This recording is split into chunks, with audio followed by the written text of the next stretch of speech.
Students in the class of chemistry. बच्चों, आज हम लोग सबसे इम्पोर्टेंट एक चीज़ पढ़ने वाले हैं जिसका नाम है हाउ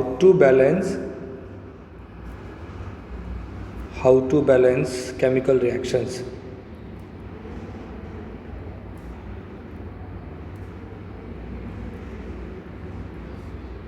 बहुत इंपॉर्टेंट टॉपिक है बच्चों, तो ध्यान से देखना इसे एंड अच्छे से इसे प्रिपेयर भी करना, क्योंकि ये देखो बहुत सारे बच्चों को डिफ़िकल्टी रहती है, डाउट रहता है कि कैसे कोई भी ऑर्गेनिक रिएक्शन या फिर कोई भी इनऑर्गेनिक रिएक्शन जो रेडॉक्स नहीं है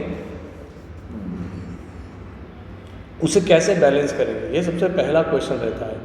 तो देखो, बैलेंस करने की वैसे तो बहुत सारी मेथड्स है, पर मैं आज आपको एक मेथड बताने जा रहा हूँ जिसका नाम है एल्जेब्रिक मेथड। तो एल्जेब्रिक मेथड का आज हम यूज़ करेंगे एंड एल्जेब्रिक मेथड का यूज़ करने के बाद रिएक्शन को बच्चों बैलेंस करेंगे। ओके, चलो शुरुआत करते हैं। सबसे पहले एक रिएक्शन हम यहाँ पे लिखने वाले हैं। तो मैंने यहाँ पे एक रिएक्शन लिखा MnO2 ओके प्लस KOH। आप 11वीं में पढ़ते हो, 12वीं में पढ़ते हो या 10वीं में पढ़ते हो, कोई भी कक्षा में पढ़ते हो आप, जनरली बच्चों को रिएक्टेंट्स याद रहते हैं, प्रोडक्ट भी याद रहते हैं, पर उनके आगे यूज़ होने वाले स्टोइकियोमेट्रिक कोएफिशिएंट, मतलब कि उनके जिस नंबर से बैलेंस किया गया है वो सारे नंबर्स याद नहीं रहते। कई बार एग्ज़ाम्स में इसे लॉजिकली बैलेंस करना थोड़ा बहुत डिफ़िकल्ट हो जाता है एंड वैसे डिफ़िकल्टीज फेस करने से अच्छा है एक मेथड को देख लो। ओके, सो MnO2 plus KOH plus O2 gives K2MnO4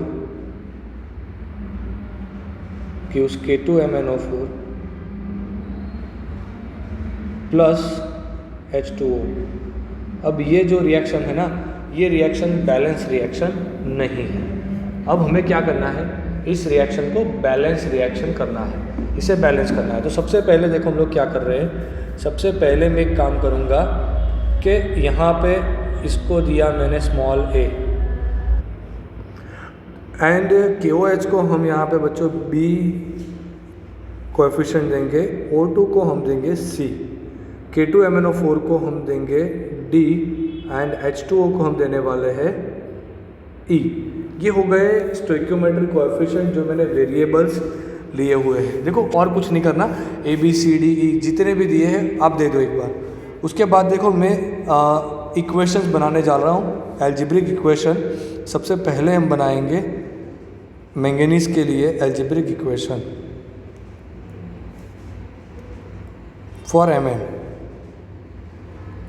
okay, Mn के लिए बनाएंगे एल्जेब्रिक इक्वेशन। तो कैसे लिखोगे, यहाँ पे देखो रिएक्टेंट साइड पे एक Mn है, तो A यहाँ का A और कुछ नहीं है इज इक्वल टू यहाँ पे है D। ओके, आप देख सकते हो यहाँ पे सिर्फ एक ही Mn, यहाँ पर भी एक ही Mn और कोई Mn नहीं है। ये Mn मतलब यहाँ पे स्टोइकियोमेट्रिक कोएफिशिएंट A, तो ये A रहेगा, यहाँ पे D तो ये D रहेगा। ये हो गया इक्वेशन नंबर 1। अब दूसरा फॉर ऑक्सीजन। तो ऑक्सीजन के लिए देखो हम क्या करने वाले हैं। कितने ऑक्सीजन है यहाँ पे, 2 ऑक्सीजन, तो यहाँ पे जाएगा 2A, यहाँ पे एक और ऑक्सीजन प्लस B, यहाँ पे एक और 2 oxygen plus 2C is equal to यहाँ पे 4 ऑक्सीजन, सो 4D प्लस यहाँ पे एक और ऑक्सीजन मतलब के E। ओके, तो सारे वेरिएबल्स इस इक्वेशन में आ गए। चलो बहुत अच्छे। अब हम करेंगे बात फॉर, ये हो गया इक्वेशन नंबर 2। अब हम बात करेंगे फॉर हाइड्रोजन। अगर हाइड्रोजन की बात की तो यहाँ पे आएगा B। ओके, यहाँ पे 2 hydrogen is equal to 2E हो गया। चलो बहुत अच्छे, ये हो गया इक्वेशन नंबर 3। अब लास्ट में फॉर पोटेशियम। तो पोटेशियम के लिए कैसे लिखोगे, यहाँ पे सिर्फ आएगा B इज इक्वल टू यहाँ पे आएगा 2D। Okay, B is equal to 2D। ये हो गया हमारा इक्वेशन नंबर 4। ये हो गया इक्वेशन नंबर 4। अब देखो यहाँ पे आधा काम हमारा कंप्लीट हो गया, हमारे पास सारे इक्वेशंस आ गए। अब हमें क्या फाइंड करना है उस हिसाब से सारा कंसेप्ट सॉल्व करेंगे। ओके, हमें फाइंड करना है बेसिकली बच्चों, यहाँ पे साइड में लिख लेता हूँ ताकि आपको याद रहे कि क्या फाइंड करना है। हमें फाइंड करना है ABCDE, ये सारे वेरिएबल्स की वैल्यूज़ निकालनी है। तो देखो कैसे वेरिएबल की वैल्यू निकालोगे। सबसे पहले काम करो, कोई भी एक को मिनिमम वैल्यू दे दो। यहाँ पे मैं काम कर रहा हूँ, एक काम करूँगा, मैंने ये वाला इक्वेशन ले लिया। ओके, ये वाला इक्वेशन, उसमें मैंने सपोज़ ई का वैल्यू जो है, स्मॉल ई का वैल्यू वो है बच्चों 1। ओके, ई का वैल्यू मैंने ले लिया, मान लीजिए 1। तो बी का वैल्यू कितना होगा, बी का वैल्यू होगा 2 टाइम्स 1 इज इक्वल टू 2। तो ये बी का वैल्यू कितना आया, 2 आया। अब बी का वैल्यू 2 है, सो फ्रॉम इक्वेशन 4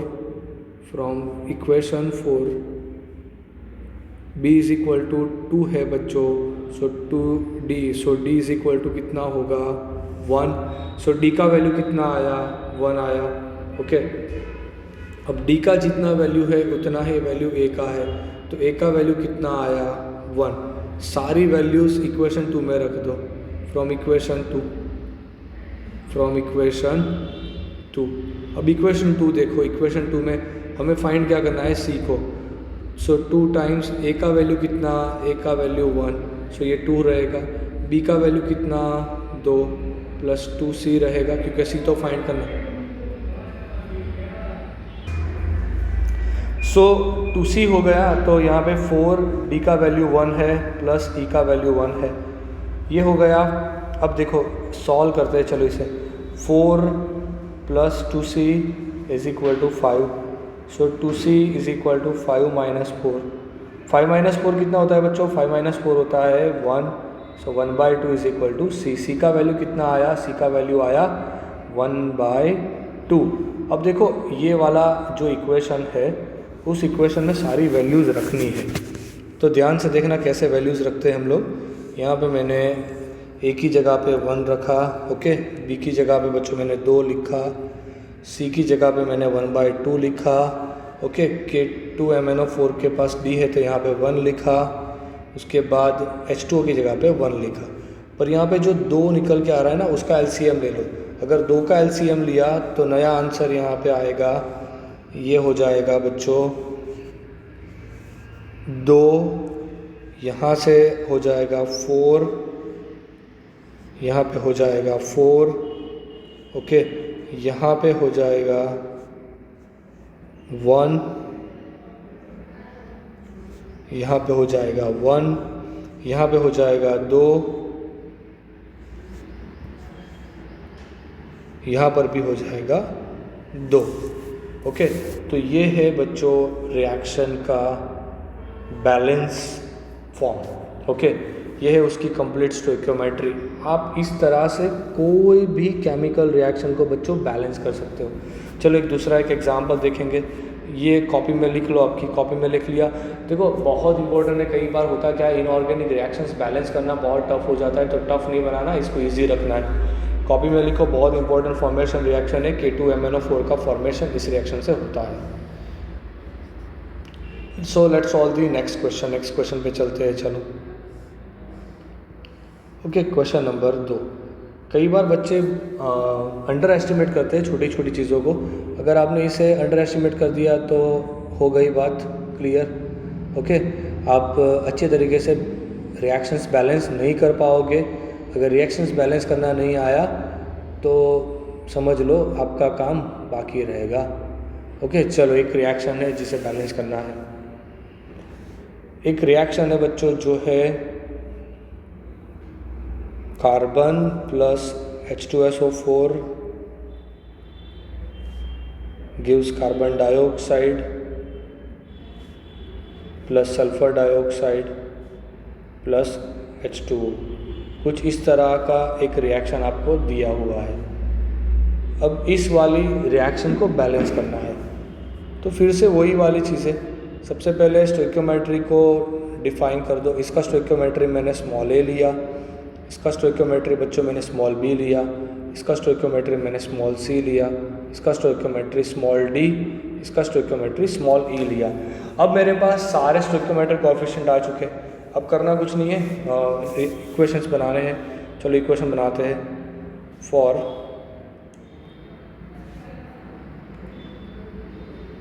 कार्बन, सबसे पहले कार्बन के लिए रिएक्शन बनाएंगे। रिएक्टेंट की साइड पे एक ही, तो ए, इस साइड पे सी। ओके, ये हो गया इक्वेशन 1। उसके बाद बनाएंगे हम for hydrogen. So for hydrogen reactant की साइड पे 2, so 2b is equal to product की साइड पे 2, सो 2e। ओके, उसके बाद आएगा, ये हो गया reaction number 2, equation 2। For sulphur, देखो सल्फ़र के लिए कैसे बनाओगे। सल्फ़र के लिए यहाँ पे रिएक्टेंट की साइड पे B एंड प्रोडक्ट की साइड पे D। ये हो गया नंबर 3।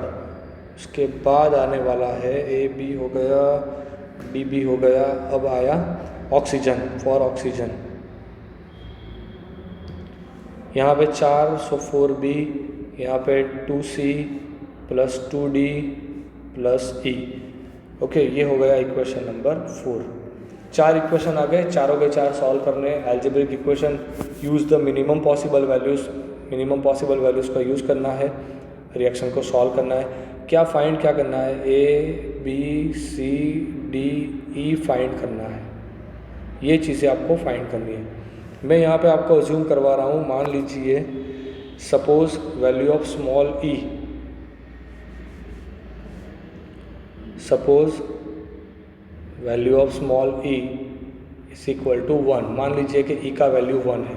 अगर e का वैल्यू 1 हुआ तो 2b is equal to 2e जाएगा। e का वैल्यू 1 है, सो b का वैल्यू कितना आएगा, 1 आएगा। सो b का वैल्यू 1 आया। ओके, अब b का वैल्यू 1 है तो इक्वेशन 3 का यूज़ करके आप बता सकते हो कि b is equal to D होता है, तो d का वैल्यू भी कितना आएगा, 1 आएगा। ओके, अब हमारे पास d का वैल्यू है, e का वैल्यू है, b का वैल्यू है। सो इक्वेशन 4 का यूज़ करेंगे। From equation 4 2c is equal to लिखेंगे 4b minus 2d minus e। b का वैल्यू 1 है, d का वैल्यू 1 है, e का वैल्यू 1 है। तो ओवरऑल कितना आया, 4 minus 2 minus 1, 4 minus 3 is equal to 1। तो c का वैल्यू आया, 2c का वैल्यू आया 1। That means c is equal to आया 1/2। तो c का वैल्यू हुआ कितना, 1/2। अब c का वैल्यू 1/2 हुआ तो a का वैल्यू कितना होगा, 1/2। देखो हमारे पास सारे आंसर्स आ चुके हैं। अब करेंगे क्या, वैल्यूज़ रखेंगे। चलो पहले वैल्यूज़ रखते हैं। तो यहाँ पे हम लिखेंगे 1/2। ओके, b का जगह पे लिखेंगे 1, c की जगह पे लिखेंगे 1/2, d की जगह पे आएगा 1, e की जगह पे आएगा 1। अब एक चीज़ क्लियर है, 1/2 कॉमन फैक्टर निकल रहा है, मतलब 2 का LCM होगा। तो LCM लेने के बाद यहाँ पे जो चेंज आया, चेंज क्या आया, 1/2 नहीं रहेगा। अब ये क्या हो जाएगा, चलो चेंज कर लेते हैं। यहाँ पे फाइनल में क्या आएगा, 2। यहाँ पे फाइनल में क्या आएगा, 2। तो यहाँ पे 2 कैंसिल हो गया, तो कितना बचा, 1। यहाँ पे बचा 1, यहाँ पर भी कितना बचा फाइनल में, 1। आफ्टर LCM यहाँ पे कितना आया, 2। यहाँ पे कितना आया, 2। तो ये हुआ बैलेंस केमिकल रिएक्शन। देखो इतने आसान तरीके से आप रिएक्शंस को क्या कर सकते हो बच्चों, बैलेंस कर सकते हो। एक और एग्जांपल यहाँ पे देखेंगे, लास्ट एग्जांपल जो बहुत ही ज़्यादा अमेजिंग एग्जांपल है। इसे कॉपी में लिख लो, कॉपी में लिख लिया। Let's solve the next example. एक और एग्जांपल है यहाँ पे मेरे पास जो बहुत ही ज़्यादा इम्पोर्टेंट, बहुत ही बढ़िया एग्जांपल है, जिसे हम सॉल्व करने वाले हैं अभी।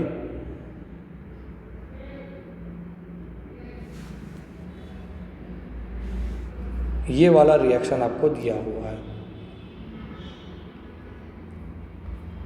NaOH plus Cl2 gives NaCl plus NaClO3 plus H2O। ये वाला रिएक्शन आपको दिया हुआ है। सबसे पहली चीज़ क्या करोगे आप लोग, स्टोइकियोमेट्री को डिफाइन करोगे। तो चलो स्टोइकियोमेट्री डिफाइन कर दो सबसे पहले। तो यहाँ पे मैंने स्टोइकियोमेट्री डिफाइन कर दी। इसके लिए आएगा A, इसके लिए B, C, D, इसके लिए E। अब क्या करेंगे, रिएक्शंस, सोडियम के लिए रिएक्शन लिखोगे। तो for Na A is equal to C plus D जाएगा, ये हो गया इक्वेशन 1। अब आएगा ऑक्सीजन के लिए। तो ऑक्सीजन के लिए कैसे लिखोगे, A is equal to 3D plus E जाएगा, ये हो गया इक्वेशन 2। अब आएगा हाइड्रोजन के लिए। सो फॉर हाइड्रोजन, यहाँ पे एक ही hydrogen, so A, product side पे 2, सो मतलब 2E। ओके, ये हो गया नंबर 3।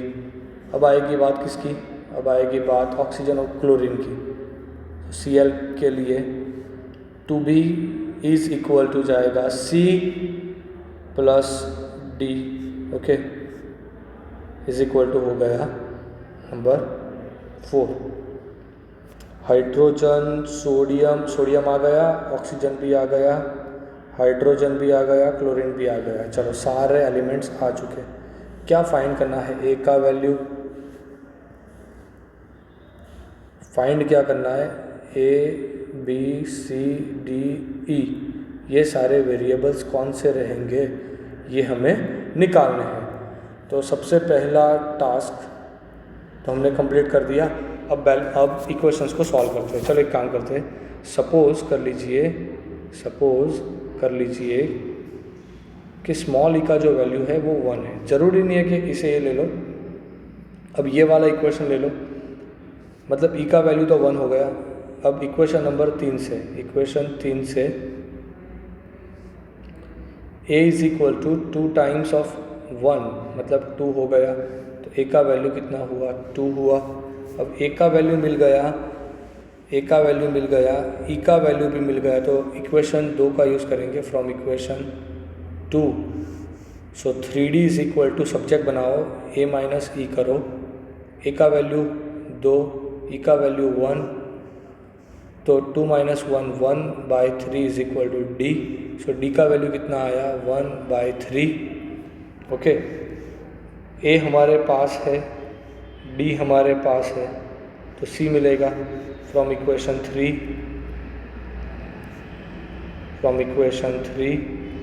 अब इक्वेशन 3 को मैंने यूज़ किया, सॉरी इक्वेशन 1 को मैंने यूज़ किया यहाँ पे। तो C इज इक्वल टू कितना आया, A माइनस D। A का वैल्यू कितना, 2, D का वैल्यू कितना, 1/3। सो 3 2 ज़ा 6 माइनस 1/3, ये कितना आया, 5/3। तो C का वैल्यू कितना आया, 5/3। ओके, अब देखो B का वैल्यू कितना आएगा फ्रॉम इक्वेशन 4। इक्वेशन 4 का यूज़ करो, फाइंड करना B है। तो B कैसे फाइंड करोगे, so 2B is equal to C plus D से। C का वैल्यू कितना है, 5/3। D का वैल्यू कितना है, 1/3। ओवरऑल कितना हुआ, 6/3। तो यहाँ पे कितना आया, 2, मतलब कि B कितना हुआ, 1, क्योंकि ये 2B है, इज इक्वल टू 2, तो 2 2 कैंसिल हो गया। B का वैल्यू कितना आया, 1। अब सारी चीज़ों को यहाँ पे हम लिखेंगे। ओके, एक की जगह पे लिखेंगे 2, यहाँ पे हम लिखेंगे 1, यहाँ पे हम लिखेंगे 5/3, यहाँ पे लिखेंगे हम 1/3, यहाँ पे लिखेंगे हम 1। अब LCM लेंगे, अगर LCM ले लिया तो आपको एक नया फाइनल आंसर मिलने वाला है। LCM जाएगा 3 से, तो यहाँ पे आएगा आंसर 6। ये कितना हो गया, 6। ये कितना होगा, 3। ओके, ये हो गया 5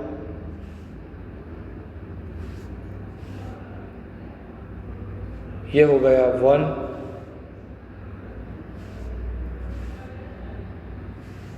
एंड ये हो गया 3।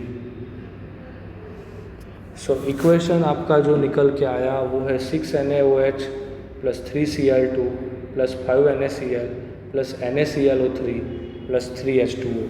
ये है आपका बैलेंस केमिकल रिएक्शन।